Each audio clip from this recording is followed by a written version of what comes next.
কোন সময় আমার গাড়ি আসে পরে মেরে দেবো, রিক্স অনেকটাই। এই যে সমুদ্রে আমরা চলে আসছি, এই যে এটাই সমুদ্র, এই যে অনেক নীল পানি, নীল পানি, রাস্তা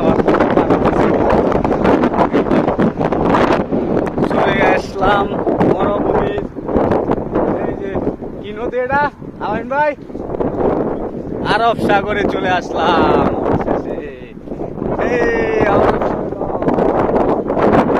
এটা বাংলাদেশে আমরা দেখতে পারতাম না, ঠিক আছে, এখানে আমরা অনেক কিছু দেখতে পারতেছি, অনেক ভালো লাগতেছে। এটা সব মরুভূমি, এটা যা দেখতেছেন সব মরুভূমি।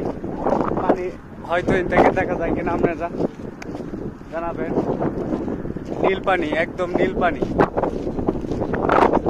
নীল পানি। এই যে আমাদের আলামিন ভাই আছে আমাদের সাথে, আমরা হয়তো এটা চিনি না, এই জন্য আলামিন ভাই নিয়ে আসছি। সবাই দেখেন।